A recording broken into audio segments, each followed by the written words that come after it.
Hi, spiritual seekers. Maryline here for ClearSky Retreat Center. How's your experience connecting with others? You've probably experienced how it can be, on one side, very blissful and supportive, and on another side, it can also be messy and emotionally triggering.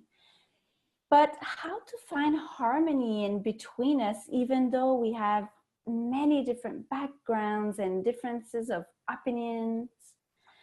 Well, I think it's a subject we can all learn about. So I decided today to talk about how we can work well together. And for this, I've invited my colleague, Michelle, that I love a lot. Michelle, welcome. Hi. Hi, Maryline. Michelle is a member of our community for 15 years now. And she lived in a community setting and managed ClearSky Retreat Center for over 8 years.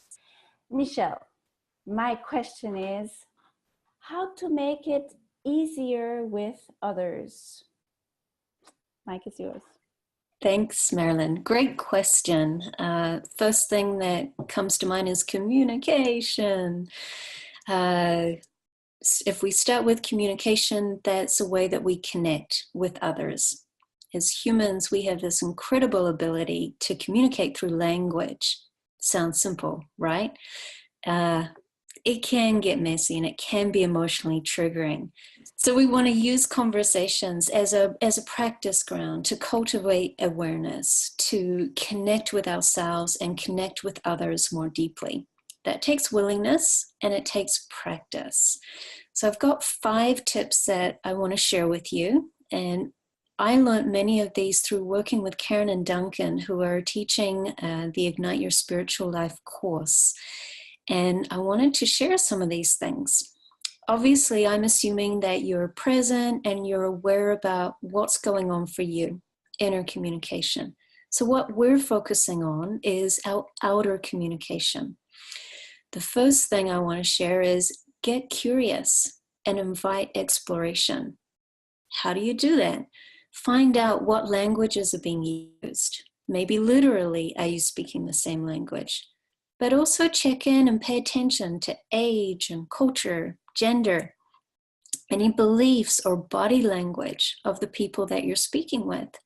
And ask clarifying questions, such as, can you tell me more about X? What does that mean for you?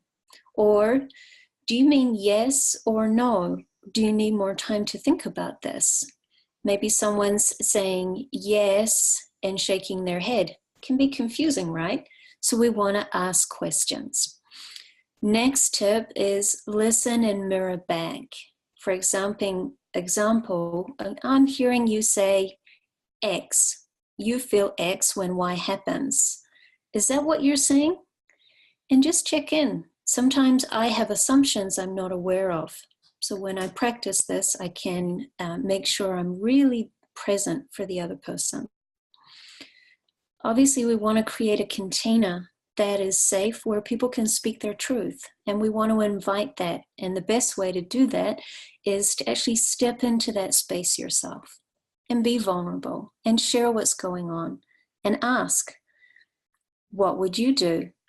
I'm struggling with this in my job and this is what I'm trying. And it's not, I don't think it's working. What would you do, Maryline? So I can speak my truth and talk about things that are meaningful that could help us awaken more quickly and deeply. And lastly, appreciation. We want to start with strength and we want to continue to build strength. So we can do that by acknowledging what we've learned and what we've shared and appreciating each other in that moment.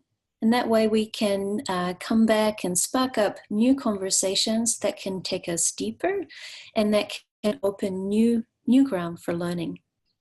5 tips. Hope they help. Well, Michelle, I really appreciate your wisdom here. Thank you so much. So guys, obviously this is a really big topic and we're trying to condense it in a 5 minutes video. But if this speaks to you and you would like to learn more about the principles of a spiritual container, join our online course, Ignite Your Spiritual Life. The link is down below to learn more. and how this lands for you. Do you have more questions? Please post them down below too.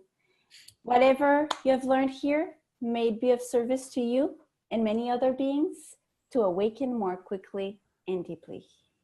Hallelujah. Thanks, Maryline.